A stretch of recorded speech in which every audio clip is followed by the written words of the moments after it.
ఇవాళ మనం పూరీలోకి ఆలు కూర ఎలా చేయాలో చూద్దామండి. దాని గురించి అని చెప్పేసి నేను ఇలాగా ఉల్లిపాయ ముక్కల్ని సన్నగా తరుక్కుని అట్టబెట్టుకున్నానండి. ఒక 3 పెద్ద ఉల్లిపాయలండి ఇవి. అలాగే టమాటోల్ని కూడా ఇలాగా 4 ముక్కలు లేదా 6 ముక్కల కింద చేసుకుని పక్కన పెట్టుకున్నానండి. 4 మీడియం సైజ్ టమాటోలు అండి ఇవి.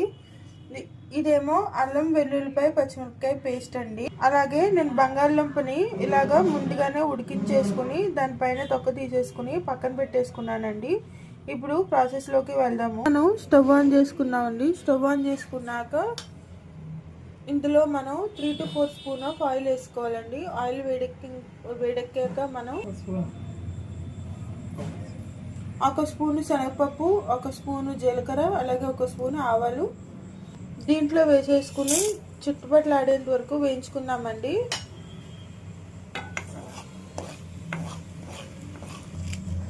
ఇప్పుడు మనం ఈ పోపులోకి ఒక 2 ఎండుమిర్చి వేసుకుందామండి.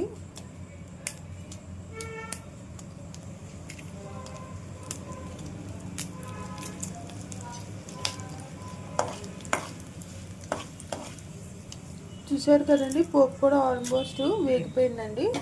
ఇప్పుడు నెక్స్ట్ మనం దీంట్లో ఏదైతే అల్లం వెల్లుల్లిపాయ పచ్చిమిరపకాయ పేస్ట్ ఆడుకున్నామో ఆ పేస్ట్ దీంట్లో వేసేసుకుందామండి. దీంట్లో వేసేసుకుని ఒకసారి కలిపేసుకుందామండి. ఇలాగా పచ్చివాసన పోయేంత వరకు వేయించుకుందామండి.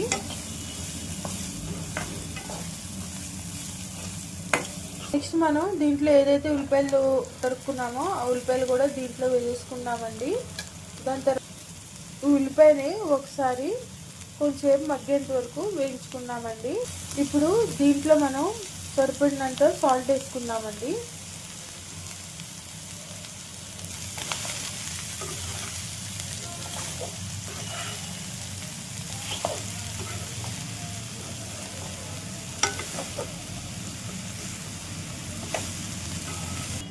ఇదిగోండి కొంచెం మగ్గిందండి, ఇంకా కొంచెం మగ్గాలి. ఇదిగోండి మన ఉల్లిపాయ ఆల్మోస్ట్ వేగిపోయింది. ఇప్పుడు నెక్స్ట్ మనం దీంట్లో టమాటాలు వేసుకున్నామండి. టమాటా వేసుకుని ఒకసారి కలిపేసుకున్నామండి. నెక్స్ట్ మనం ఏదైతే ఆలు ఉడికించుకున్నామో ఆలు కూడా ఇందులో వేసేసుకుని కలిపేసుకున్నామండి.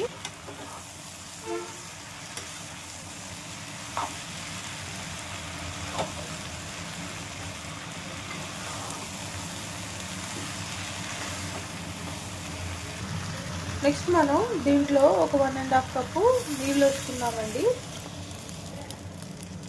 ఇప్పుడు మనం నీళ్ళు వేసుకున్నాం కదండి, ఇది కొంచెం ఒక పొంగు రావాలండి. దీంట్లో మనం కొంచెం ఒక 1/2 స్పూన్ పసుపు వేసుకుందామండి. వేసుకుని ఒకసారి కలిపేసుకుందామండి. ఇలాగా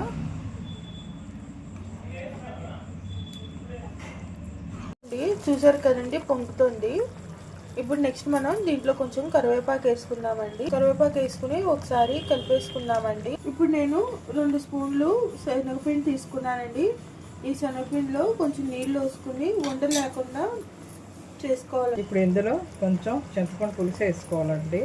అంటే మేము వేసుకుంటామండి, వేసుకోకపోయినా పర్వాలేదు, కొంచెం పులపులుగా బాగుంటుందని వేస్తాను అన్నమాట. అది కొంచెం ఇలాగా కలిపేసుకోవాలండి. మనం శనగపిండి నీళ్ళలో కలిపేసి పెట్టుకున్నాం కదండి, ఆ శనగపిండి పట్టుకెళ్ళి అందులో వేసుకోవాలండి. ఉండకట్టకుండా కలిపేసుకోండి. అంటే నేను వేసుకోండి. ఇదిగోండి ఇలాగ వేసేసుకోవాలన్నమాట. ఇది ఎందుకు వేస్తున్నామంటే కూర దగ్గరగా రావడం గురించి అని దీంట్లో కొంచెం శనగపిండి వేసుకుంటున్నామండి. అలాగే కూర టేస్టీగా కూడా ఉంటుందండి, దాని గురించి వేసుకుంటామండి. ఒక్క నిమిషం మగ్గిచ్చేస్తే కూర అయిపోయిందండి.